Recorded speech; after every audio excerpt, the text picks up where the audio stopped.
पूरा विश्व परमेश्वर कबीर जी के ज्ञान का लोहा मानेगा, पूरा विश्व स्वीकार करेगा, पूरे विश्व में शांति होगी।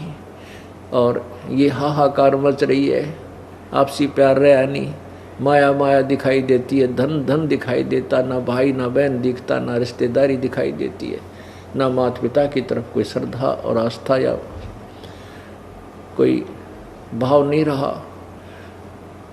वो इसी तरीके से समाप्त होगा।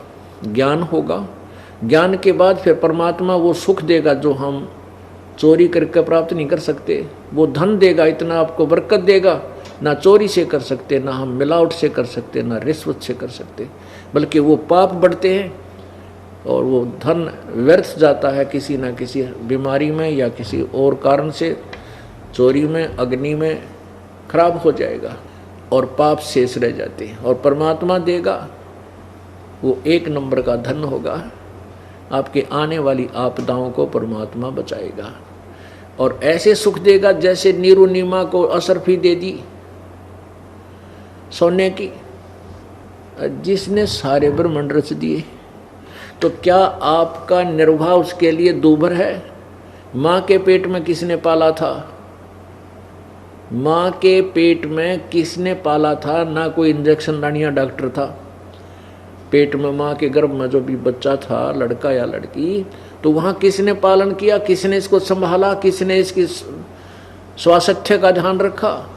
परमात्मा ने। और बाहर आने के बाद भी वही हमारी परवरिश, जो हमारे संस्कारवश है, सबको प्राप्त करवा रहा है। माध्यम भी वही बनाता है, मीडिया भी वही बनाता है, जिससे भी जो करवाना है वही करवाता है। उस परमात्मा के हुक्म बिना पत्ता भी नहीं हिल सकता। भक्ति मुक्ति के दाता सतगुरु, ये भटकत प्राण फिरंदा, उस साहिब के हुक्म बिना नहीं तरवर पात हिलंदा। उस परमात्मा के हुक्म बिना पत्ता का, तरवर का पत्ता भी नहीं हिल सकता। तो सब, अब जैसे इसी का समर्थन हमारी पवित्र गीता जी अध्याय नंबर 15 श्लोक 17 कर रहा है कि उत्तम पुरुषत्व ने, वो वास्तव में सही भगवान, श्रेष्ठ प्रभु तो कोई और है। कौन और है? जो ऊपर वर्णित 16 श्लोक में वर्णित क्षर पुरुष और अक्षर पुरुष से और कोई भिन्न है, वो परम अक्षर ब्रह्म है, परम अक्षर पुरुष है। वो परम अक्षर पुरुष ये कबीर देव है, जो कबीर परमात्मा बनारस में आई थी और तीनों लोकों में प्रवेश करके सबका धारण पोषण वही करता है। जिसने जैसा भी कुछ किया है उन सब का प्रतिफल भी परमेश्वर कबीर देव ही देता है, चाहे ब्रह्मा का फल है, चाहे विष्णु का, चाहे शिव का। अपनात्मा जैसे भगवान विष्णु जी सतोगुण के अवतार श्री रामचंद्र जी ने बाली को मारा था, सुग्रीव के भाई को धोखे से, वो दंड भी विष्णु को भोगना पड़ा।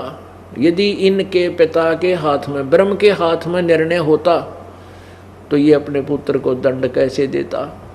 अब न्याय जो परमात्मा ने एक विधान बना दिया कि ये भी उस दंड से दंडित होंगे। तो भगवान श्री विष्णु यानी श्री राम जी का फिर श्री कृष्ण रूप में अवतार हुआ, अवतरण हुआ, जन्म हुआ और वही टिट फॉर टेट फिर बदला उसको देना पड़ा। जो बाली वाली आत्मा थी वो शिकारी बना और श्री कृष्ण विष्णु वाली आत्मा, श्री राम वाली आत्मा श्री कृष्ण बनी। और श्री कृष्ण जी के पैर के तलवे में तीर मार के उस बाली वाली आत्मा ने श्री कृष्ण जी का वध किया। वो भी बदला इन्होंने देना पड़ा, वो दंड भोगना पड़ा। तो परमात्मा कबीर जी ने विधान बना के और इस काल को दे दिया। अब ये इसका पालन करता है, जैसे कर्म कोई करेगा वैसा फल देगा, इतना ही इनका काम है। अब यहाँ कर्म काल ने इतने बुरे लगा दिए हमारे कि पृथ्वी ऊपर पग जो धारे, करोड़ जीव एक दिन में मारे। अब जो साधना वेदों में वर्णित है, जो भक्ति विधि अन्य शास्त्रों में वर्णित है, जैसे पुराणों में, गीता जी में, ये साधना पाप नाशक नहीं है। पाप नाशक नहीं है। हाँ, जैसे कर्म करोगे वैसा फल इनसे मिलेगा। पाप नाशक साधना कबीर परमेश्वर के सूक्ष्म वेद में है, वो 5वां वेद है। वो उस वेद का ज्ञान परमात्मा ने स्वयं ही आकर दिया है। वो कबीर वाणी जैसे आपने गीता जी अध्याय नंबर 4 के श्लोक नंबर 32 में देखा पढ़ा कि जो अध्याय नंबर 4 के 25 से लेकर 30 तक जो साधनाओं का वर्णन है, इस तरह के बहुत प्रकार के जो साधना यज्ञ भक्ति विधि उस ब्रह्मण मुखे परमात्मा परमेश्वर सच्चिदानंद घन परमेश्वर की वाणी में विस्तार से कहे गए हैं। और उससे उस साधना को करने से पूर्ण रूप से मोक्ष प्राप्त हो जाती है। और वो साधनाएं जो सवसम वेद में लिखा है वो कर्म करते करते पूर्ण होती हैं, कर्म करते करते ही वो साधना की जाती है, ऐसा वर्णन है। अब इसका आपको थोड़ा सा दिखाते हैं वर्णन। अपुण्यात्माओं वेदों में आपको दिखाते हैं उस सच्चिदानंद घन की वाणी, कबीर वाणी। उस परमात्मा का क्या नाम है? वो परमात्मा कौन है जो कवि की उपाधि प्राप्त करता, वेद बताते हैं। अब देखिए ऋग्वेद मंडल नंबर 9 के सूक्त नंबर 96 में, ये वही वेद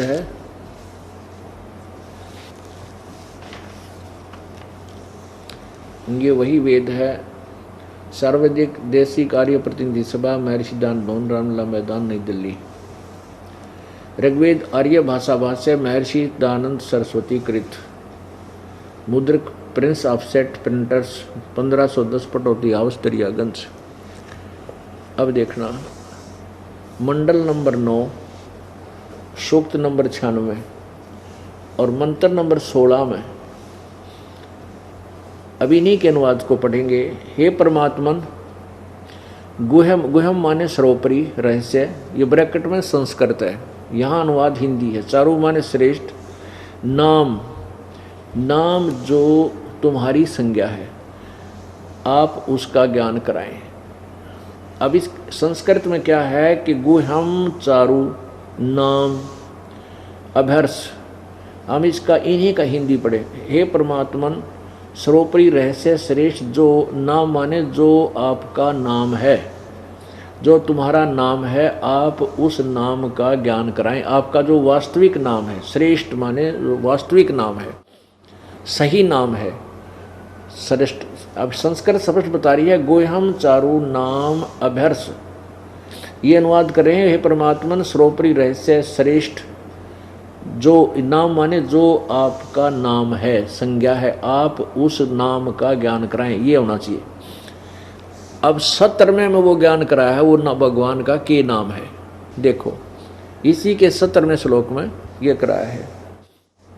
9वें मंडल नंबर 9 का सूक्त 96 मंत्र 17, 16 आपने पढ़ लिया थोड़ा सा, जितनी हमें आवश्यक है। अब ये है शिशुम। अब ये वहीं से बात प्रारंभ हुई कि जब परमात्मा शिशु, वो पूर्ण परमात्मा प्रत्येक युग में शिशु रूप यानी बालक रूप धारण करके प्रकट होता है। और जब वो छोटे बच्चे की परवरिश रूप में कंवारी गांव से उनकी परवरिश होती है। ये तो 9वें अध्याय के मंडल नंबर 9 के सूक्त नंबर 1 मंत्र नंबर 9 ने क्लियर कर दिया। अभी उसी 9वें ही मंडल में ऋग्वेद के मंडल नंबर 9 के सूक्त नंबर 96 में और मंत्र नंबर 17 में अब क्या बताया है। 16 में कहा कि आपका वो नाम क्या है वास्तविक, जो बालक रूप धारण करके परमात्मा एक आते हैं, तो उसका वास्तविक नाम क्या है।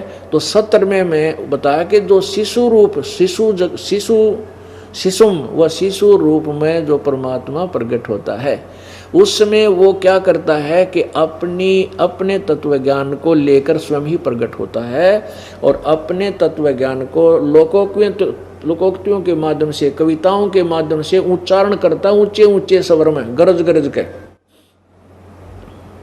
और परमात्मा यही बताते हैं, चारों युग में संत पुकारे कूक कहा हम हेल रे। कूक माने आवाज लगा के ऊंची, हेल माने हेला देकर, आवाज देकर। चारों युग में संत पुकारे और कूक कहा हम हेल रे। हीरे माणक मोती बरसे ये जग चुगता ढेल रे। तो परमात्मा भी अपने आप कहते हैं, चारों युग में हम ना के पुकार पुकार के कहा कि ये है तत्व ज्ञान, ये है वास्तविक साधना, लेकिन ये अनजान आत्माएं काल के दूतों के द्वारा भ्रमित की हुई, वो कंकर पत्थर उठा रहे हैं, आन उपासना रूपी कंकर पत्थरों की के थैले भरे फिर रहे हैं, और हम जो तत्व ज्ञान रूपी अमृत हीरे मोती बरसा रहे हैं, इस वास्तविक ज्ञान को, वास्तविक साधना को स्वीकार नहीं करते। परमात्मा कहते हैं, पर भी लेन जात है दुनिया, हमारा ज्ञान किने न सुनिया। पर भी लेन जाते हैं, देखा ट्रेन जाती थी, वहाँ जाती हैं, जो पर भी लाग जाएगी तो ग्रहण हो, वहाँ पाप कटेंगे। ट्रेनों में बैठे ऊपर नीचे बराबर में लटक कर डंडा गए चपट कर मर जा बेचारे, चाहे मरो चाहे जियो, वहाँ पहुँच जाते हैं उस पर भी में स्नान करने के लिए। परमात्मा कहते हैं, डले ढोकाते वहाँ कोरे पाप इकट्ठे करते उस पर भी में। पर भी लेन जात है दुनिया, हमारा ज्ञान किने ना सुनिया। वो पर भी लेन जाते हैं और हमारे समृत ज्ञान को कोई नहीं सुनता, जो सब मोक्ष कर दे।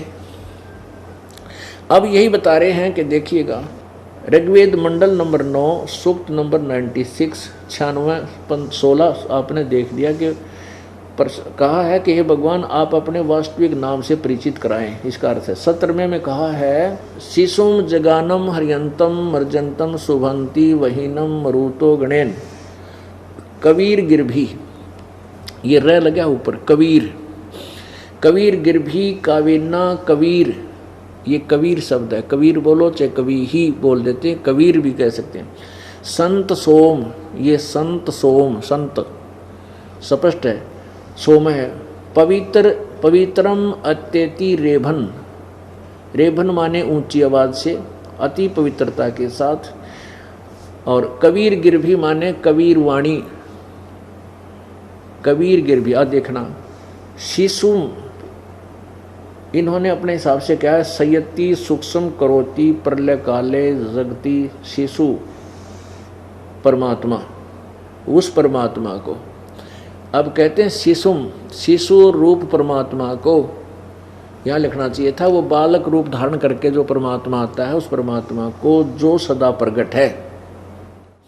जगानम माने, इसका अर्थ है शिशुम जगानम, जो शिशु रूप में प्रगट होता है, शिशु रूप में प्रगट होता है, जो अत्यंत कमनीय है, उसको उपासक लोग बुद्धि विषय करते हैं और उसकी स्तुति द्वारा उसके गुणों का वर्णन करते हैं। और विद्वान लोग उस गतिशील परमात्मा का गुणों के द्वारा गणों द्वारा वर्णन करते हैं। अच्छा, यहाँ लिखना, इन्होंने ये क्या किया, कबीर गिरभी, ये कबीर गिरभी है, ये रे ऊपर लगा हुआ है इस गी की मात्रा पे। इन्होंने इसके दो हिस्से कर दिए। कबीर को ये रे के स्थान पर हलंत लगा दिए, हलंत के स्थान पर 2 बिंदी लगा दी, और गिरभी इसका अर्थ कर दिया कवि लोग। गिरभी माने वाणी द्वारा, गिरभी माने वाणी द्वारा, कबीर माने कबीर। हम न्यू का न्यू लिख दें कबीर वाणी द्वारा, बस कबीर वाणी, हम कबीर बोल देते हैं उसको कबीर वाणी। वेदों में कबीर वाणी, हम कबीर बोलते, हम वै को बै बोलते हैं। ये हमारी जो है ना, हमारी भाषा, लोकल भाषा के अंदर है। तो बात वही है, उसको जैसे हम किसी कर्मवीर को कर्मवीर बोलते हैं, धर्मवीर को हम धर्मवीर बोलते हैं, बै बोलते हैं, वेदों को हम वेद बोलते हैं। ऐसे ही इस कबीर वाणी को, कबीर गिरभी को हम कबीर वाणी बोलना, कबीर साहब, कबीर देव को हम कबीर साहब कहने लाएंगे। बस हम लिखण लागे, बड़ी की मात्रा ला कर रे पूरा ला देते हैं, कबीर वाणी है। यही नाम परमात्मा का कबीर, जो वेद बताते हैं। कबीर, ये कबीर वाणी द्वारा, यहाँ लिख दें कबीर वाणी द्वारा, और कविताओं से, यानी गा गा के कविताओं की तरह, कविताओं के तौर से स्तुति करते हैं। सोमम, सोम स्वरूप पवित्र व परमात्मा कारण अवस्था में सूक्ष्म प्रकृति को रेभन सन गर्जता हुआ अतिक्रमण करता है। रेभन माने गर्जता हुआ। आगे देखिएगा 18 में ऋषि मना ये ऋषि कृत सवर्षा सहस्रनिथ पदवी कविनाम तृतीयम धामम महिष शिष्य संत सोमो विराजमानु राजती स्तूप। अब वो परमात्मा कहाँ रहता है वो भी देखिएगा। सोम स्वरूप परमात्मा पालन की इच्छा करता हुआ जो महान परमात्मा तृतीयम धाम देवयान और पितरान इन दोनों से पृथक तीसरा जो मुक्ति धाम है, तृतीयम धाम माने जो तीसरा मुक्ति धाम है, उसमें विराजमान है। ये ज्ञान योगी इन्होंने गलत लगा दिया। विराजम माने विराजमान है। अच्छा, ऋषि मना सर्व ज्ञान के साधन रूप मन वाला वह परमात्मा जो ऋषिकृत सब साधनों का प्रदाता। ये कोई बात हुई। अब इसका वास्तविक अर्थ ये बनता है, अब वेद सिद्ध कर रहे हैं कि परमात्मा साकार है, एक देशीय है, वो तीसरे मुक्ति धाम में रहता है। अब मुक्ति धाम कौन सा है? पूर्ण मोक्ष स्थान जो है सतलोक है। एक ये क्षर पुरुष का लोक, ब्रह्म का 21 ब्रह्मांड का, ये भी धाम कहलाता है, ये भी एक लोक कहलाता है। और एक 7 संख ब्रह्मांड का जो परब्रह्म का, ये भी एक धाम लोक यानी एक इसका लोक कहलाता है। इसमें आगे ब्रह्मांड विभाजित हैं वो अलग है। जैसे एक देश, प्रत्येक देश में अपने अपने अलग से फिर नाम अलग होते हैं, राज्य न्यारे होते हैं, स्टेट जिले अलग होते हैं। तो तीसरा जो धाम है वो सतलोक है, रत धाम उसको कहते हैं। रत धाम माने अविनाशी, सतलोक, सतधाम, सच्चा लोक जो कभी नष्ट नहीं होता, उसमें वो परमात्मा रहता है। अब तत्व ज्ञान इस दास के पास है, उसके आधार से फिर इन सदग्रंथों को, इन वेदों का अनुवाद सही ढंग से कर दिया। अब वेद तो ओरिजिनल जेन्युइन पार्ट से स्पेयर पार्ट की दुकान समझ लो, और गाड़ी बनाता है इंजीनियर। इस दास को परमात्मा ने इस राम नाम की गाड़ी बनाने वाला इंजीनियर बना दिया। परमात्मा ने सब कुछ दे रखा है, सारा ज्ञान विद्यमान है। उस ज्ञान को केवल अनुवाद ठीक करना है। अब आपको क्लियर करते हैं, थोड़ा कंसेप्ट बहुत क्लियर हो जाएगा। पुण्यात्माओं, आप परमात्मा प्राप्ति वाले विद्यालय में प्रवेश प्राप्त कर चुके हो। अब जैसे आप जी को ड्रेस अन्य प्राणियों से भिन्न है, बच्चा जो विद्यालय में जाता है, स्कूल जाता है, उसकी ड्रेस न्यारी होती है, उसको सुविधा भी माता पिता बहुत देते हैं, ना उनसे कोई काम लेते हैं विशेष। बेटा बेटी तुम पढ़ो और अपना जीवन सफल करो। तो जिसको भी आज मानव शरीर प्राप्त है इस पृथ्वी पर, वो परमात्मा के पाने वाले विद्यालय का विद्यार्थी है। और जो विद्यार्थी अपना कार्य पूरा नहीं कर रहा है, वो पढ़ नहीं रहा है, तो वो फेल हो जाता है, असफल हो जाता है। फिर वो कितना पश्चाताप करता है कि एक समय एक व्यक्ति एक रोड बन रहा था, सड़क बन रही थी, और वहाँ पर वो भी, उसकी पत्नी भी वहाँ मिट्टी डाल रहे थे, मजदूरी कर रहे थे, और वहीं उनके बच्चे रेत के अंदर वृक्ष के नीचे लेटे हुए थे रेते में। कोई खेल रहा था, कोई सो रहा था।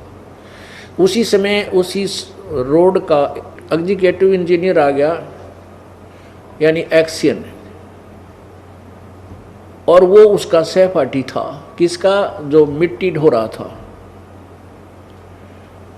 जब वो एक्सियन आगे जा चुका अपना, वहाँ उनके इंस्पेक्शन आदि करके,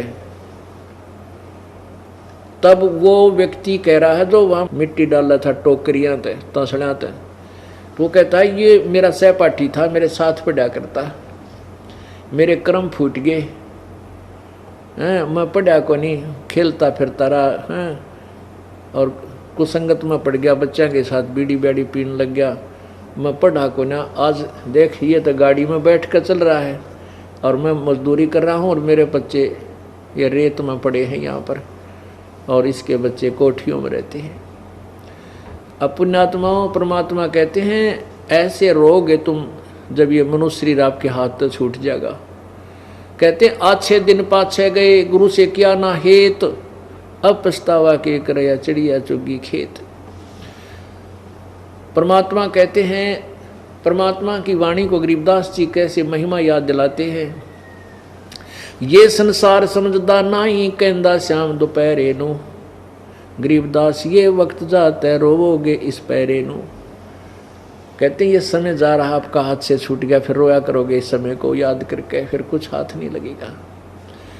तो पुण्यात्माओं आप विद्यार्थी हैं और आप देखते हो आप अपने बच्चों को कितना समय देते हो। एक क्लास को पास करने के लिए, एक कक्षा में उत्तीर्ण होने के लिए 1 वर्ष पूरा मिलता है उसको, और आप पूरा फ्री छोड़ देते हो। ट्यूशन भी लगवाते हो, आप भी पढ़ाते हो, टीचर भी पढ़ाते हैं, कितना समय देते हो तब वो सफल होता है। इसलिए आप जी को सबसे पहले ये दास इतना ज्ञान दृढ़ करना चाहता है आप जी के अंदर कि आप अपने रास्ते से डगमग ना हो सके। बस गीता जी अध्याय नंबर 2 के श्लोक नंबर 53 में कहा कि अर्जुन जिसमें तेरी बुद्धि भिन्न भिन्न प्रकार के भ्रमित करने वाले वचनों से हटकर एक परमात्मा के वास्तविक ज्ञान पर टिकेगी तब तो तू योग को प्राप्त होगा, तब तो तू भगत बनेगा जब तक भक्ति के योग होगा। तो इसलिए हमें सबसे पहले ज्ञान का होना अति आवश्यक है। ना नहीं तो कोई कर देगा भ्रमित, बहका देगा, आप फिर उसी कुमार्ग पर चलकर अपना जीवन बर्बाद कर जाओगे। तो अब हाँ दास आपको थोड़ा समय इसलिए दे रहा है क्योंकि परमात्मा की महिमा बजले रे भगवान तेरा काम आओगा, बजले रे भगवान तेरा काम आओगा। ये तो पता नहीं कितनी वाणी भगवान की हम सुना सकते हैं, गाकर भी सुना सकते हैं, दोहों को भी सुना सकते हैं। वो तो विषय है केवल प्रेरणा देने का। आप पूर्ण प्रेरित हो, आप परमात्मा की खोज में हो, इसलिए आपको ये गूढ़ रहस्य सदग्रंथों के रूबरू करना अति आवश्यक है। जैसे पहली क्लास के बच्चे को जोर जोर से आवाज देकर याद कराते हैं, गिनती कराते हैं, पहाड़े याद कराते हैं, A for Apple, B for book, और फिर उस बच्चे को आगे क्लासेस में जाने के बाद वो ऐसे नहीं बोलता, फिर तो मन मन में उनका रट्टा लगाता है, गूढ़ रहस्यों पर विचार करता है बहुत अच्छी, फिर अपने गूढ़ रहस्यों में अच्छे ज्ञान को ग्रहण करता है। तो अब आप जो भगवान की तरफ आ चुके हो, आप प्रथम द्वितीय तृतीय क्लास से ऊपर हो, तो जो पहले से लगे हुए हैं जिनको दूसरा नाम प्राप्त हो गया वो बच्चे बालक नहीं रहे, उनको अब ये गूढ़ रहस्य बताना अति आवश्यक है। जो प्रथम बार आए हैं, द्वितीय बार जो प्रथम मंत्र लिया है या वैसे आए हैं सत्संग सुनने के लिए, उनको भी अलग से एक थोड़ा सा समय दिया जाता है प्रत्येक सत्संग में, वो भी आपको दिया जाएगा। तो अब हम आपको ये बताना चाहते हैं, पहले हम भगवान पहचाने परमात्मा कौन है और फिर उस भगवान की भक्ति करें जो पूर्ण मोक्षदायक है। गीता जी अध्याय नंबर 18 के श्लोक नंबर 62 में कहा कि अर्जुन तू सर्वभाव से उस परमेश्वर की शरण में जा जिसकी कृपा से परम शांति और शाश्वत स्थान को प्राप्त होगा। अपने विषय में चौथे अध्याय के 5वें श्लोक में और 9वें श्लोक में कहा कि अर्जुन तेरे और मेरे बहुत जन्म हो चुके हैं, तू नहीं जानता मैं जानता हूँ, मेरे जन्म अलौकिक है। इससे सिद्ध है कि गीता ज्ञान दाता भी नाशवान है, अविनाशी नहीं है। और वो कहता है मेरा मंत्र तो ओम नाम ओम है 8वें अध्याय के 13वें श्लोक में, और दूसरा कोई मंत्र नहीं है, एक ओम अक्षर है। इसका अंतिम सांस तक भक्ति कर मुझे प्राप्त होगा। यदि तूने पूर्ण मोक्ष चाहिए, 15वें अध्याय के 4थे श्लोक में कहा कि तत्वदर्शी संत के मिलने के पश्चात तत्व ज्ञान रूपी शस्त्र से, तत्व ज्ञान रूपी शस्त्र से इस उलझे हुए अड़ंगे ने काट कर उलझे हुए ज्ञान को समझकर उसके पश्चात उस परम पद परमेश्वर की खोज करनी चाहिए, जहाँ जाने के बाद साधक फिर लौटकर संसार में नहीं आते। और जिस परमेश्वर ने संसार रूपी वृक्ष की रचना की है और वही पूजा के योग्य है, नथिंग एल्स। तो पुण्यात्माओं, हम उस परमेश्वर को पहचाने, वो कौन है, वो परमात्मा कौन है, कैसा है। तो वेद हमारे को क्लियर स्पष्ट कर रहे हैं कि वो परमात्मा ऐसे आता है, ये लीला करता है। और ये लीला आज तक किसी श्री कृष्ण ने करी हो, श्री राम ने करी हो, या 9 अवतार आ लिए उन न करी होगा, बताए दिखाओ, हम उनको भगवान मान लेंगे। अब वो परमात्मा की लीला आज नहीं बता रहा दास, कोई ने सोचा वेद पढ़ के आज लिख दी होंगी इसने कबीर सागर में, ये तो 600 वर्ष पहले लिखा हुआ भगवान की महिमा, और वो आज वेद समर्थन कर रहे हैं, हमारे पवित्र वेद। तो इसलिए जो पहचान हो जाएगी उस लाल की, आपको ये दास लाल और लालड़ी की पहचान करवाना चाहेगा। कैसे? एक समय एक सेठ था, उसके 2 बच्चे थे, उसकी मृत्यु होगी। बच्चे बालक थे, कोई 12, 13, 14 वर्ष के। माँ चिंतित हुई।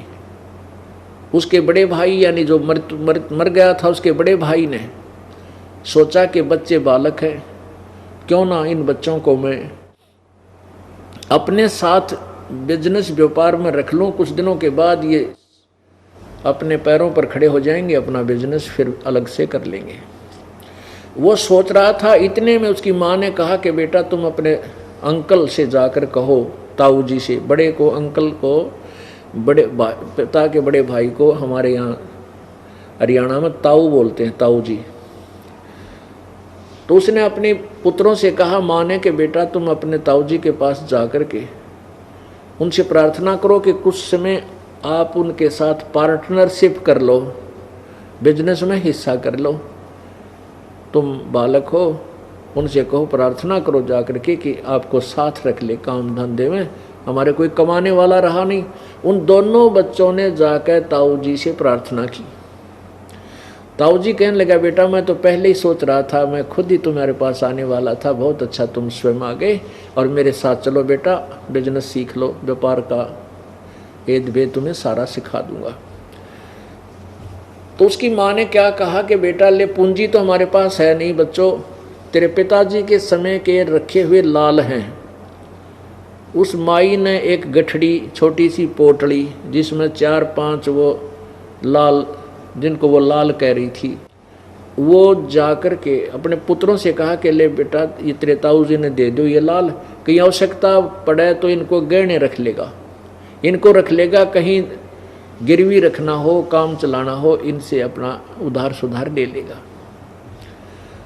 अब वो बच्चे उन माँ के द्वारा दिए गए लाल वो गठड़ी लेकर गए, छोटी सी पोटली, और कहा, ताऊ जी मेरी माँ ने कहा कि हमारे पास पैसे तो है नहीं, इन कुछ लाल हैं मेरे पिताजी के समय के रखे हुए, इनको ले लो और कहीं आवश्यकता पड़े तो गिरवी रख लेना, फिर छुड़वा लेंगे अपने। अब ताऊ जी ने वह गठड़ी खोल कर देखी, अंकल जी ने, उसने कहा, बेटा ऐसे करो, इनको ऐसे ही बांध कर तेरी माँ ने दे आओ वापस और संभाल कर रख लेगी। उस दूसरे शहर में मेरी उधार बहुत चलती है, पैसे आवश्यकता पड़ेगी तो फिर ले चलेंगे इनको, नहीं तो काम चल रहा है। अब उन्होंने आकर के ज्यों की तुम वार्ता ताऊ जी की बता दी और माँ ने वो लाल सुरक्षित रख दिए। वो ताऊ जी जो है उन बच्चों को लेकर गया दूसरे शहर में, वहाँ उनके हाथों से लालों का जो है व्यापार इधर उधर से लेन देन करवाया। अब एक दिन किसी व्यक्ति से 50,000 रुपये का सामान खरीदा। जहाँ वो धर्मशाला में रुके हुए थे ताऊ और वो दोनों बच्चे, अंकल और वो बच्चे, वहाँ आकर के उस ताऊ जी ने कहा कि बेटा लो ये लाल है, इस लाल को ले जाओ और उसको देकर आओ जिससे 50,000 का सामान लाए हैं, उसको कह के आया था मैं कि तेरे पास हम लाल गिरवी रख देंगे। उस लड़के, वो दोनों बच्चे भाई वाले, उस लेकर के उन लालों को उस सेठ के पास गए। सेठ जी से कहा कि सेठ जी, मेरे ताऊ जी ने ये लाल गिरवी रखने के लिए कहा, तेरे से 50,000 का सामान लेकर गए हैं, इस लाल ने गिरवी रख लो, वापस आवांगे फिर हम अपने पैसे देकर ये लाल छुड़वा लेंगे। अब उस सेठ ने एक व्यक्ति बुलाया, जौहरी, जो लाल परख करता है, उसको बताया भी देखना ये लाल ठीक है। जौहरी ने देखकर बताया कि लाल नहीं सेठ जी, ये तो लालड़ी है, लालड़ी है, और ये तो 100 रुपये की भी कोनी, लाल तो 9 लाख रुपए का होता है, ये लालड़ी नहीं है, ये लाल नहीं है, लालड़ी है। अब उस सेठ जी ने गुस्से में आकर के वो लालड़ी जो थी लाल के स्थान पर जो ले गई थी, वो बाहर मारी गली में फेंक के, और कहने लगे उस बच्चों को कि तुम्हारा ताऊ अब मुझे धोखा देना चाहता है। वो आदमी ऐसा तो नहीं लगता था, बहुत नेक आदमी था, मैं क्या मना करूं था, पैसे फिर दे देते हैं, मेरे साथ धोखा करने आए हो तुम, ये लाल नहीं लालड़ी है, देख तुम्हारे सामने ये बता रहा है जौहरी। अब वो दोनों बच्चे बड़े चिंतित हुए, उस उठाकर उस गली में पड़े हुए उस लाल को अपने ताऊ जी के पास आए। ताऊ जी से कहा, ताऊ जी वो सेठ बड़ा नालायक आदमी है और उसने हमारे साथ बदतमीजी की, आपको भला बुरा कहा हैं, और कहने लगा ये एक आदमी बुलाया उसने कोई, उसने कह दिया ये लाल नहीं लालड़ी है। और ताऊ जी ने बोला, तेरे ताऊ जी ना, सेठ कहने लगा तेरे ताऊ जी धोखा करने लग गए, अब ऐसे व्यक्ति तो नहीं लगते थे, क्या बात होगी उन्होंने, मैं क्या मना करूं था, मैंने क्या उसको कभी उधार देने से मना किया है, वो क्यों मेरे साथ ऐसा किया, उसने ये नकली लाल बेच दिया। अब वो ताऊ जी को तो पता था कि मैंने जानबूझकर लालड़ी दी है ताकि ये बच्चे, इनका झटका लगे, कोई धमका, वही ध्यान से देखेंगे उसको।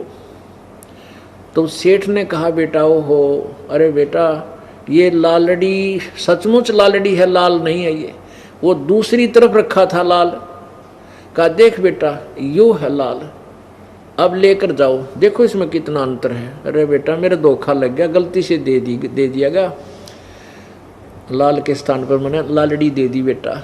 अब वो दोनों बच्चे फिर गए सेठ के पास और जाकर कहा, ले सेठ जी मेरे ताऊ जी से धोखा हो गया, धोखे से लाल के स्थान पर लालड़ी दे दी गई, मेरा ताऊ ऐसा नहीं जैसा तू कह रहा था। वो सेठ बोला, भाई बात तो तुम्हारी ठीक है बच्चा, तुम्हारा ताऊ ऐसा तो नहीं है, लेकिन वो तो भाई लालड़ी थी।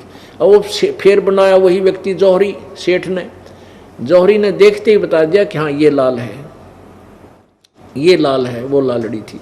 अब उन बच्चों ने वो झटका लगा बच्चों का, तो उनको करड़ी खूब पहचान होगी, लाल और लालड़ी कति मन में बस गई कि ऐसा लाल होता है, ये ऐसी लालड़ी होती। अब उनका अंकल जी व दोनों बच्चे वापस स्वदेश लौट आए। अब उस ताऊ जी ने कहा, अंकल ने कहा कि जाओ बेटा, ये वापस चलाएंगे 1-2 दिन में, तेरी माँ से वो लाल ले आओ, और वहाँ आगे की गिरवी रखने पड़ेंगे, जरूरत पड़ सकती है, ले आओ जाके। दोनों बच्चे भागे गए और जाके कहने लगे, माँ कहने लगे, आगे बेटा तुम आ गए, आ जाओ खाना खा लो। न बोली, न कहने लगे खाना पीछे खावांगे, पहले वो लाल दे दो, तूने रखे ना, ताऊ जी के ऊपर बहुत कर्जा हो गया है और हम जाएंगे कल परसों ये लाल देने हैं ना वहाँ पर गिरवी रखने खातिर। माँ बोली, ले बेटा तुम्हारे लिए रखे थे मैंने, तो वल्याई पोटली बुढ़िया काट गए। बच्चा ने सोची, देखते ना लाल है लालड़ी कहीं फिर क्यों न पहचान होगी थी। अब उन्होंने खोल कर देखी वह गठड़ी, वह पोटली, बच्चा ने वहीं पटक दिए ठाक है। कहने लगे, माँ तू तो बहुत बोली है, आप तो कति बोली हो, ये लाल नहीं लालड़ी है, ये लाल नहीं है माँ, ये तो लालड़ी है, तो 100 रुपये की भी नहीं है। वह माँ बोली, बेटा मुझे नहीं मालूम, तेरे पिता के समय के रखे थे, मैंने सोचा लाल होंगे, चमक रहे थे ये। अब वो दोनों बच्चे मुंह लटकाए हुए मायूस होकर के अपने अंकल जी के पास आए। कहने लगे, ताऊ जी मेरी माँ है ना, वह बोली है, उसको कुछ नहीं पता बेचारी को, हैं। वो लाल नहीं थे ताऊ जी, वो तो लालड़ी है, सारी लालड़ी है। अब वो ताऊ जी बोला बेटा ये लालड़ी उस दिन भी लालड़ी थी जिस दिन तुम लेकर आए थे, और यदि मैं कह देता ये लाल नहीं लालड़ी है तो तेरी माँ ये कहती कि मेरे सिर पर धनी नहीं है, बच्चों का पिता मर गया, आज तक मेरे लालों को भी लालड़ी बतावा है यूँ। तेरी माँ का कभी विश्वास नहीं होता बेटा, और मैंने तुमको इतना जो है ना पारखू बना दिया कि तुमने स्वयं निर्णय कर लिया लाल और लालड़ी का। तो पुण्यात्माओं, अभी तक हम ये अन्य भगवान जो हैं ये तो लालड़ी समझ लो, और ज्ञान जो तुमने ग्रहण किया वो तो लालड़ी समझो, और ये दास जो सदग्रंथों से आपके समझ रख रहा है, रूबरू करा रहा है, ये लाल समझो। अब आपको इन सदग्रंथों से इतना परिचित करा दूंगा कि तुम स्वयं निर्णय कर लोगे अपने अपने धर्म के और अपने अपने गुरुजी के द्वारा दिए गए ज्ञान और भक्ति साधन को। आपको लालों की परख करने योग्य बनाना चाहता हूँ। आप स्वयं कह दोगे अपने गुरुदेव और उस अपने ग्रुप के लोगों को कि ये लाल नहीं ये लालड़ी है, ये साधना ठीक नहीं है, ये व्यर्थ है। इसलिए आपका ये समय अधिक से अधिक दास लेता है, नहीं तो 1 घंटे का सत्संग एक दिन में बहुत हो जाए, महीने में 1 बतेरा। अब -0 से भक्ति को ऊपर उठाया जा रहा है, माइनस से ABCB भक्ति की ये दास आपको पढ़ा रहा, पृथ्वी पर कोई बताने वाला नहीं था, परमेश्वर ने बता रखा था। उन संतों को पता था जिनको भगवान मिला, लेकिन उनकी वाणी को रिजेक्ट करके डाल रखा था कि वो तो एक अनपढ़ों की वाणी है। आज वो अनपढ़ अशिक्षितों की वाणी सदग्रंथों से मेल खाती है, और जो विद्वान कहलाते थे, महर्षि कहलाते थे, तो उनके द्वारा उनका अनुभव सदग्रंथों से बिल्कुल विपरीत है।